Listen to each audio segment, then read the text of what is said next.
Brunch, the daily morning show where we talk about the latest topics in entertainment. I'm Brittany Jones-Cooper. I'm Shannon Coffey. I'm Allie Colbert. And I'm Lucas Tim. Hi, everyone.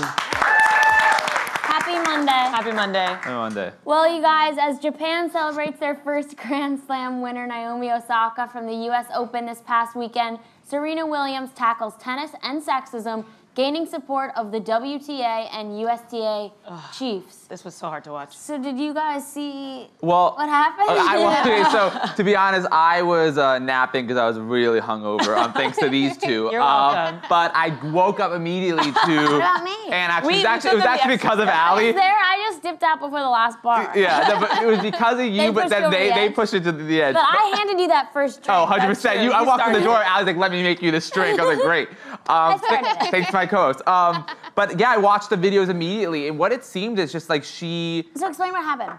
So basically, there was a minor infraction that happened because the umpire misunderstood us. I think her coach was giving her signals, which is considered to be cheating or whatever. And I think then she, said this line like, "I'd rather lose than cheat," and it escalated when he. Well, then she got really heated because she was like, "I've never cheated in my life. Are you serious?" And she talked to him very respectfully and sternly. But then she got frustrated after play and broke her racket, which is a violation. So she got a violation for that. But then she got a point docked. Yeah, but then she still went back to him and she was like, "You owe me an apology. You're a thief." And then that's when then she lost the game. Lost her a game. Yeah, lost her entire game. Yeah. In the finals of the U.S. Open. Right. Yeah, it's unnecessary. It's crazy. Like tennis, I understand that tennis as a sport is a lot about they have a high value. They place a high value on courtesy and sportsmanship and etiquette. I understand, but it is very odd to think that the umpire, his opinion on anything, his feelings could influence a game. Right. I think what got me is the male players. Andy Roddick has tweeted, he's like, "That was the most ridiculous thing I've ever seen." James Blake was like, "I have said worse things to umpire." There's videos of Andy Murray literally kicking a tennis ball at one of the refs. It's insane. Right. It is sexism. If you look at just the men who have come out to support Serena, they're like, this would not have happened to us. And this would have been, Serena actually would have tied, if she won. That's not saying maybe she perhaps would have still lost, but she would have had the tie for the most Grand Slams ever. And I think it's just looking at Serena's held to a different standard than everyone else as a woman of color. And it just was again, Serena said at the end, I am making a stand because women should be allowed to be emotional and react and be competitive and have all the same reactions that men are allowed to have. For instance, in this U.S. Open before, one of the other female player took off her shirt to change it, goes on backwards, and she got docked. It's crazy. And then they took it back eventually. But there's men, of course, just walk around shirtless or whatever. So I think Serena now is, and again, don't take one of the victory of I forget what's her opponent's name? Naomi Osaka. Yeah, who's amazing, 20 years old, phenomenal. But it was just such a. I feel bad for Serena. I like what Serena said though, that when she mentioned it may not have worked out for me, but I'm fighting so that it'll work out for someone in the future. And it's it's beautiful and it's inspiring because we literally have to constantly be working for the next generation. So it would suck less. I feel so bad for Naomi that this is how she won, and you could see she even apologized for winning. And I feel, this woman played such a great game. And I feel like that stupid guy, that thief, really stole it for both of them. It shouldn't have been like that. And it's so frustrating because literally, Serena gets drug tested 10 times more than everyone else, even though she's never been caught. Yeah, she literally gets drug tested. It was last year she got tested 5 times. The other players who are ranked in the similar place got tested twice. So she's held at that standard. I think what we saw, though, from these two women was the most beautiful thing where Serena hugged her in this moment and told the audience, "Please stop booing. I'm happy for her." And then in the conference afterwards, they both were so gracious to each other. I think that showed the beauty of sport and how women are going to support each other despite these horrible thieves. Absolutely. Well, I'm very heated. Go women. Go women. Go women, fuck thieves. In other news, Tim Gunn and Heidi Klum are making it work, but this time for the internet. The Project Runway hosts are bidding farewell to the fashion competition series after 16 seasons. The dynamic duo will take on a new project with Amazon Prime. Fellow Project Runway judge Zach Posen is also leaving the show to work on some new projects. I didn't know the show was still on. Heidi, you are out. You were out. Well, You are out. you either out. Avita Sain. I did.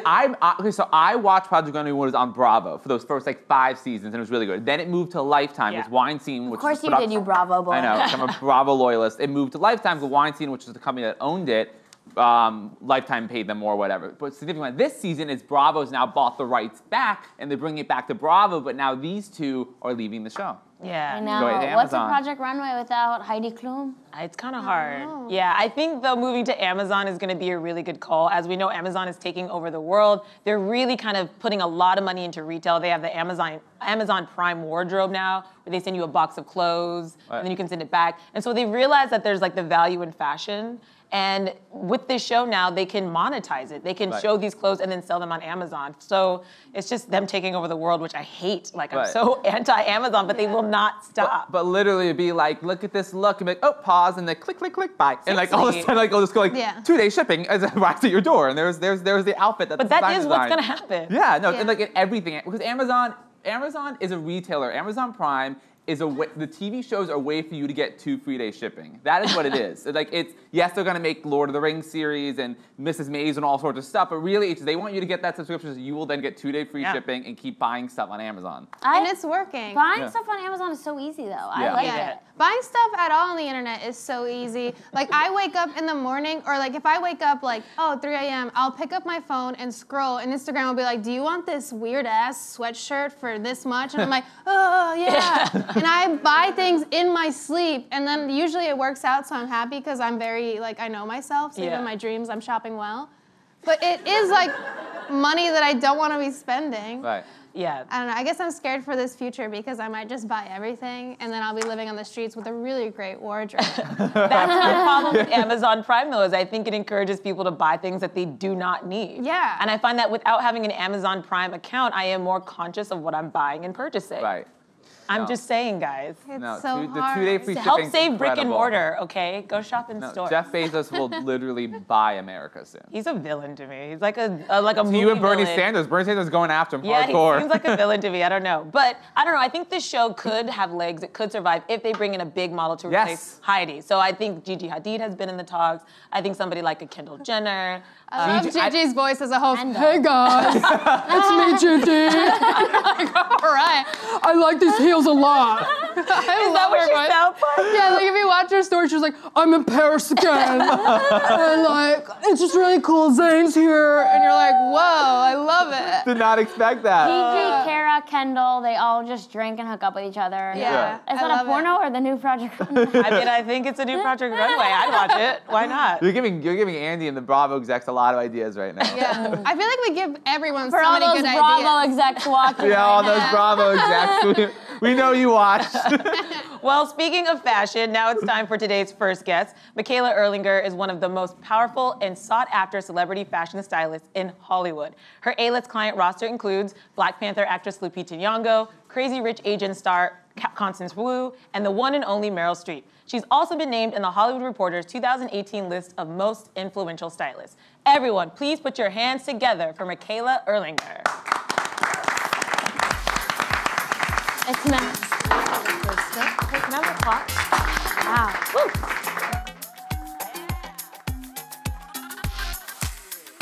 Thank you. Welcome, welcome.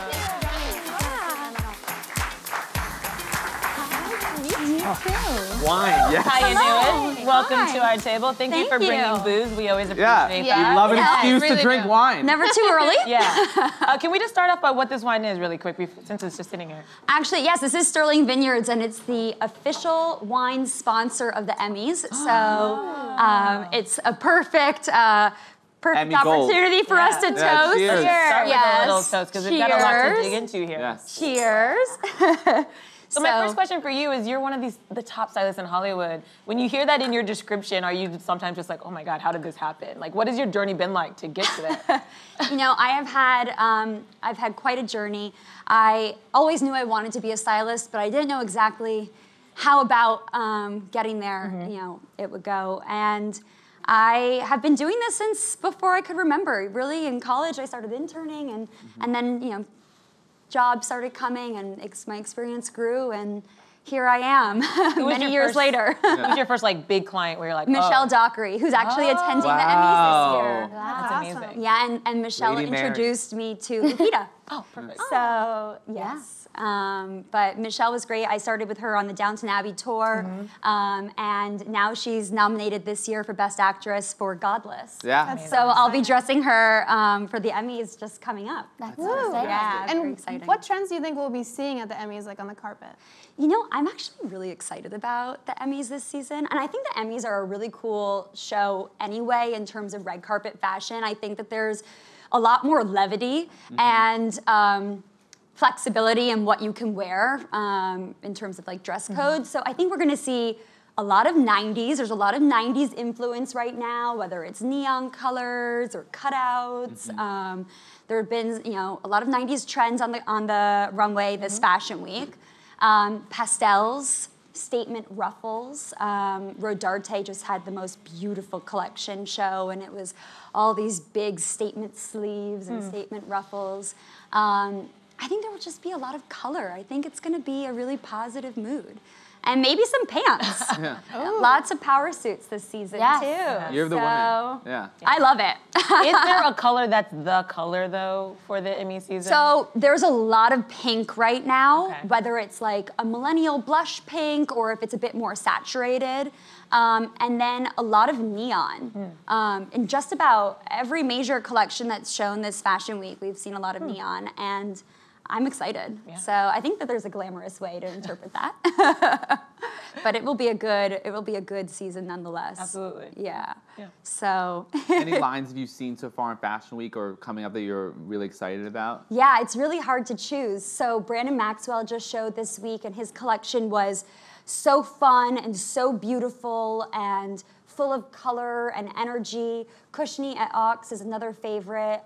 They had, again, a lot of color, some slinkier silhouettes.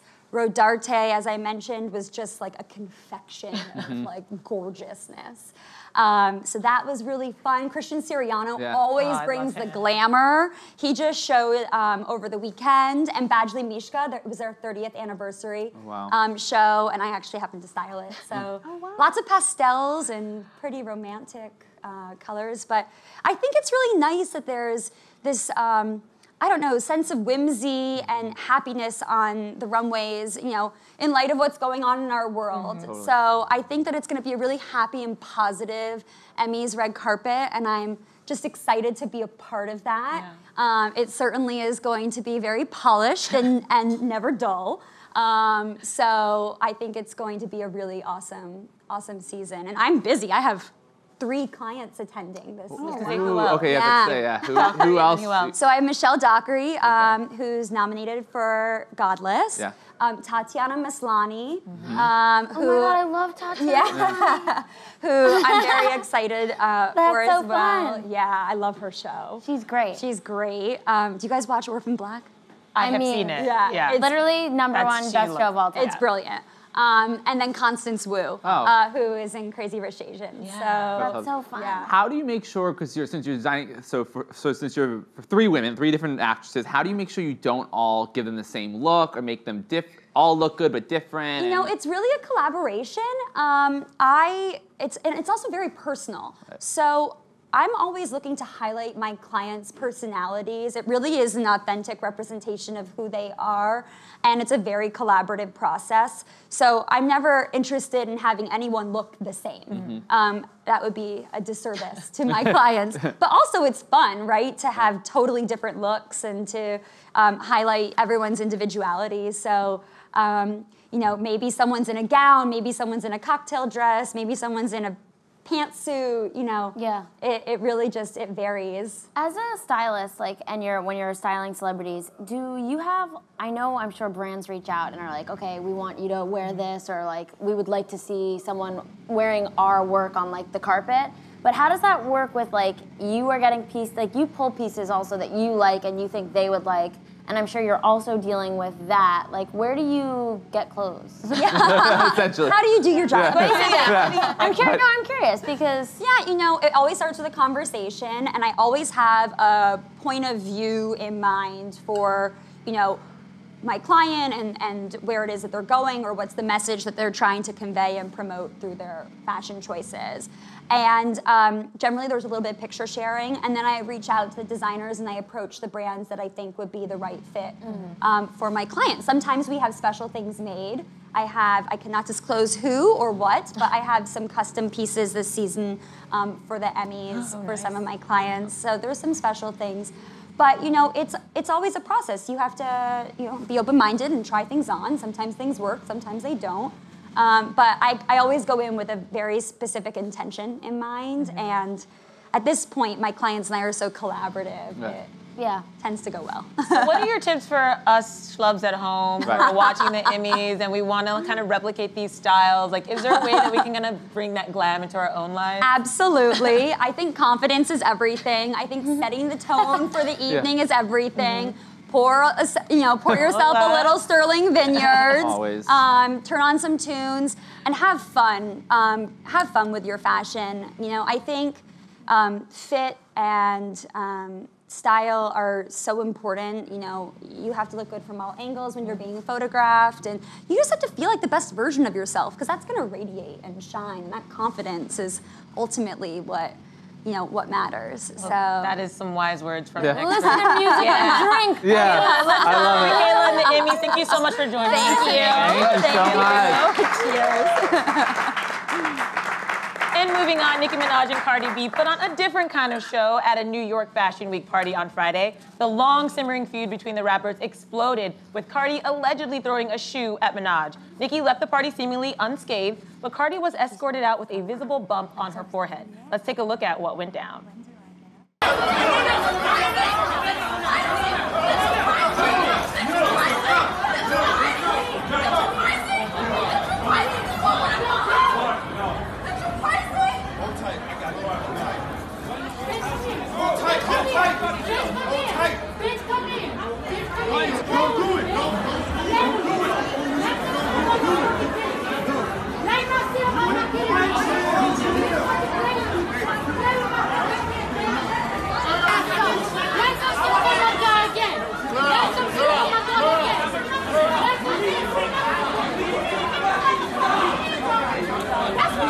Keep your motherfucking hands off out of here.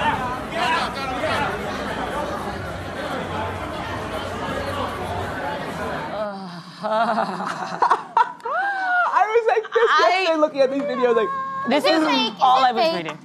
I don't think it's fake. I think it is highly orchestrated by Nicki Minaj, though. Not Cardi B. No, I think Cardi B has been kind of downplaying Nicki Minaj's attacks and taking like the high road, sort of throwing subtle shade, but not really going there. But Nicki Minaj has outright, Cardi B took to Instagram afterwards and posted a statement. And it sounds like Nicki Minaj said something about her child and something about her mothering. And I think that's just such an easy target for somebody who's a couple weeks postpartum. And I think Nicki Minaj is trying to sell albums, and it's like just gross. Like, just leave her alone. Well, like the history in the BuzzFeed has this great article like that details the history of this feud. And it is quite interesting because, when Cardi B kind of became famous beyond love and hip hop, like Nicki kind of subtly did some digs within Deny, like lyrics and Deny. Like it would be like, I'm not talking about her, you guys relax. And you see them at the Met Gala, like they would talk, like, oh, they're fine. And that's what Cardi even referenced to, saying like, we've talked, I thought we'd been good, and then you say something about my daughter. I love them both. You gotta love how Nicki Minaj, she leaves that party posing, looking and then does a selfie on Instagram, just like, look how good I look. Like which kind of points to the fact like it clearly did not bother her as much. But isn't that what a mean girl does? You do some shady shit and then you're like, look, I'm fine. I didn't do anything wrong. Like, it's crazy. It makes me so mad for Cardi B. I actually like Cardi B a lot more than Nicki Minaj. I'm sorry. So. Me too. Thanks. I just feel bad. I feel bad that they're fighting. I feel bad that Cardi B has a bump on her head. I don't want anyone to get hurt. I think, Lucas mentioned it, I think you mentioned it last week, that she was above some of this petty drama. And I feel like we're seeing Nicki kind of be scared that her album sales are low. And she's pulling all these, stupid tricks. And I just want to be like, you're better. You better. Better than this. Well, she is. Stop. Well, I don't care about your was fucking... amazing. Yeah, it was amazing. fine. But she's distracting from it. She's distracting from it. I can't even enjoy it without, this is overtaking the news cycle, I think, over music. Also, like, I don't think it needs to get physical. They're such wordsmiths. I mean, literally, they're... Yeah, but like... Pussy put his ass to sleep, now calling me NyQuil? Come on. Cardi B is real talk. Like, this is the difference. Like, Nicki Minaj will talk and stuff, but she's never actually, like, been in the streets like that. Like, this is Cardi B's life, and I think when you antagonize somebody like that, like, Nicki Minaj knew what she was doing, and she was trying to embarrass Cardi B. But Cardi B gets the last laugh because a lot of people are like, oh, you embarrass yourself. None of these designers are going to want to work with you. But then she released her Tom Ford lipstick, and it sold out immediately. Yeah. So I think Cardi B gets the last laugh. Yeah. And I think Nicki Minaj needs to take a seat. Totally. Yeah. You know what's fun? Oh, no, please. You go. Okay, when I think about the two of them and like both of their energies and their attitudes, I think that I would be a lot more afraid to hang out with Nicki Minaj. She's like, I feel like I would get along with Cardi B, and Cardi B would be exactly what I see, and she would act how I would expect her to act, and when I left, she would just, I think she's a straight shooter. Yeah. I think if I hung out with Nicki Minaj, I would leave the room and she would be like, that stupid bitch. Right? Yeah.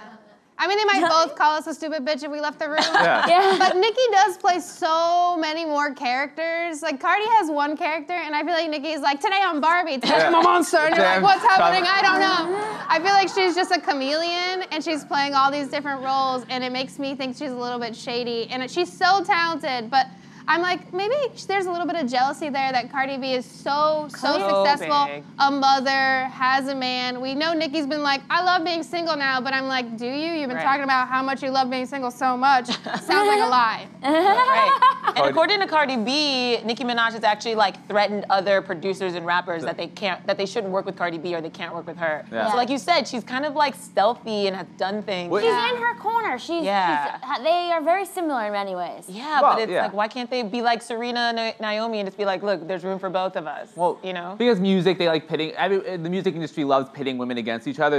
In this case, it seems like it is more initiated from Minaj. Yeah.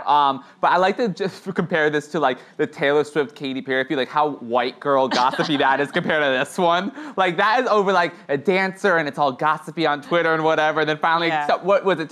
Katy sent an olive branch to Taylor Swift. Like, I don't think an olive branch is being sent in this case. You know, maybe a shoe. See, I don't even think it's even more innocent because you know how I feel about Taylor Swift. I feel like her and Nicki Minaj are on the same playing field. With like their conniving and they agree. Taylor Swift, I think, is even worse than Nicki. I think Taylor Swift is like the scariest. I'm more afraid of Taylor Swift than I am. You have no idea what she's saying, but you wouldn't have to say hi to her. I feel like Taylor Swift could murder you in her New York apartment and then be like, oh my God, it was self-defense. She said I wasn't a strong feminist. And I'd be like, what? I was just trying to deliver a pizza. So true. That's realistic. Taylor Swift is a snake. Yeah. Snake. Attention, Wildcats. High School Musical is coming back in an all-new medium. The 10-episode series we titled High School Musical: The Musical. The scripted docu-style scripted series will follow the start of something new at East High when students put on a performance of High School Musical for their winter theater production. Woo! OMG. All right. This is a very meta project. It's like...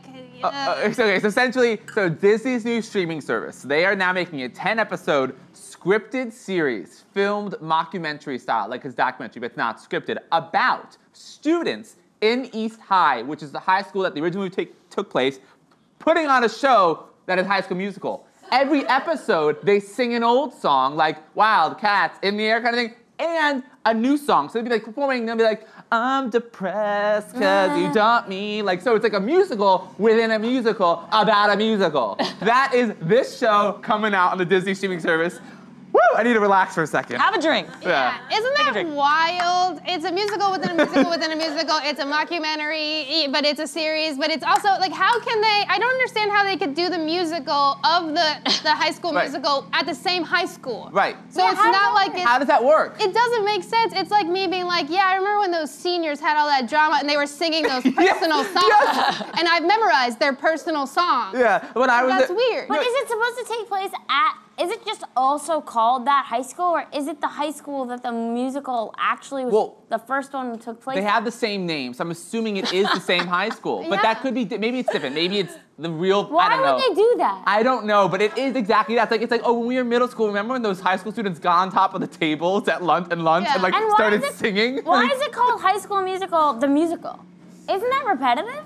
No, because it's not because it's covering the two different types of musicals. Because there's High School Musical, the original, but now this is the High School Musical, the musical, based off of the people who are inspired by the High School Musical. And this is a series about them putting on the musical. But does it also show you some of the musical? I sure hope so. I sure hope so. I would love it if like we watched it and there's no songs. Yeah. And they were just like, remember High School Musical? Yeah, the whole time. Yeah, they're just like, that was crazy. They were in this high school, and someone's like, I just want, and they're like, shh, no singing. Remember when the basketball team during practice just started singing and dancing? Oh that was cool. Is there anything hotter than boys like dribbling basketballs and singing? Get your head in the game. You gotta get. Well, actually, so I've been silent because I did not watch any of this because I was like an adult when they came out and I wasn't watching it. But I do love Corbin Bleu dribbling that basketball. Right. Yes. That's all I remember. That's my 2 cents. I remember feeling I was an adult, but God, that 13-year-old really did it for me. He was definitely at least 17. He was. Yeah, I remember I was like 12 and I was like, this movie sucks. And then it would come on, I'd be like, I'm gonna watch it. Like for the 4th time, and like sing the song. It was great. Yeah. But then remember the sequel when it's got like Zac Efron in the golf club singing that song? That was I don't know, he gave me Power Rangers vibes in that clip, so I really liked it because he's like, dun, dun, dun, dun, dun, dun, dun. He's like crouching, he's lunging, it's like, okay, those thighs are strong. I really always used to feel bad for Ashley Tisdale when I used to watch these movies, because she's my personal favorite in the cast, but I feel like she was so underrated and everyone hated her, but now I feel like on Twitter, people are saying she's the real hero of the story. Oh, really? She's pulling a Meredith Blake. I love a Meredith Blake. She is. Yeah. Well, her and her brother sing that duet, like her brother with the berets he would wear. Yeah. I'd be like, okay, this kid. Well, did you hear in an interview that they actually hated each other and like were constantly trying to just murder each other on set? And now they're friends, but like on set they were like, we have to play twins. I want this person to die. Wow. Oh what my is God. her name in the musical? Chantel. Sharpay. Sharpay, like a dog. Sharpay. Yeah. Well, Isn't that a dog name? Bop, bop, Bop to the top, step inside. Well, that makes sense. That, She was like a white girl. What? I don't know the words. What? Sing it. No, but I don't know those words. It's the start. No. Wow. There's character descriptions of. I just want to point this one out because it's kind of funny. So one character description named Gina, and she was voted most likely to throw you down a flight of stairs. So sorry to see how that character turns out. Wow. Yeah, they released like detailed character descriptions. So. But did this actually launch any careers other than Zac Efron? Like the other ones, I haven't really seen doing it. Vanessa yeah, but what has she done recently? Grease Live. She's she was on Broadway. Is she? Okay. Sneaker Night. It's Sneaker Night. This everybody. She's also remember that song? I remember that song. Lucas, give me your wine, please. It's Sneaker Night. But Vanessa Hudgens is also dating that actor Austin Butler. Is that his name? I have no idea. I don't know. He's gorgeous. I feel like she's winning. It's fine. He was in that movie Dude where he dies in the first couple of scenes. LOL. Yeah, I don't. What the rest of them have done? I don't know. Okay. All right. Well, I'm so happy High School Musical. The musical is happening. Woo. But we're going to wrap things up today with an amazing guest. Tiffany Pham is the founder and CEO of Mogul, an award-winning platform that allows women to connect, share information, and access knowledge from around the world. Today, she joins us to discuss her new book, You Are Mogul, How to Do the Impossible, Do It Yourself, and Do It Now. Everyone, please give a warm Build Brunch welcome to Tiffany Pham.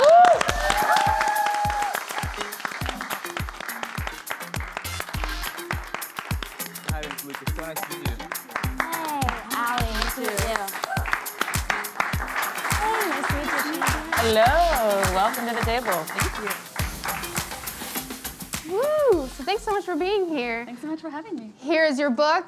It's Yay. beautiful. I can't wait to read it. Why don't you just tell us, like, what was the inspiration for this? Yeah, absolutely. Well, so running Mogul, which is currently one of the largest female millennial platforms worldwide, I've had such an opportunity to meet incredible young women around the world who have told me that when they heard about my story, that it helped change their lives. And so I wanted to share my story with millions more. So thus started writing the book, and here it is today. I love the story behind the word mogul and how it connected to Google. So can you explain like why you thought that was important to name it Mogul? Yeah, absolutely. So I had been inspired from an early age to be like my grandmother, who to me was a mogul. And actually, when I ended up at Harvard Business School later on, a lot of my friends would call me the media mogul around campus. And so I always saw that word as a term of endearment. But then when I graduated, I started seeing that no women were often called moguls on air or in the press in general. So I started Googling the word mogul and started to realize that the first 6 pages of results were in fact men's names. Warren Buffett, Rupert Murdoch, etc. Where were the women's names? And so in fact, when I scrolled to page 6, finally I started to see some. So anyways, today, if you Google the word mogul, we are the #1 search result, helping to redefine that word for the next generation of girls and women to know they can be moguls too. Wow. So impressive. Thank you. So will you share with us what exactly the platform Mogul is and what it's used for? I have another question, but I'll let you answer that. Yeah, of course. So we're a platform that enables millions of women all around the world to connect, share information, access knowledge from each other. We are backed by incredible media innovators, from Hearst to the founders of Comcast, Match.com, NPR, MTV, just incredible heads across the board who all believe us to be the next-gen technology and media company for girls and women worldwide. And for every dollar that Mogul earns, we have partnerships with incredible organizations worldwide, such as the United Nations, to provide free educational resources to one woman in need, such that then over 62 million women around the world can now get free educational resources. And so the ways in which we drive that partnership are by offering our users on the platform who are already there to connect and converse, educational resources as well as job opportunities, which we offer through partnerships with companies worldwide, over 20,000 companies we collaborate with. And ultimately then, altogether in this scope, help to address a couple of issues in women's lives today. Number one, women represent just 10 to 15% of share voice globally. So through Mogul, by encouraging them to converse and connect and share information and access knowledge, we're ultimately helping to accelerate this rate of share of voice.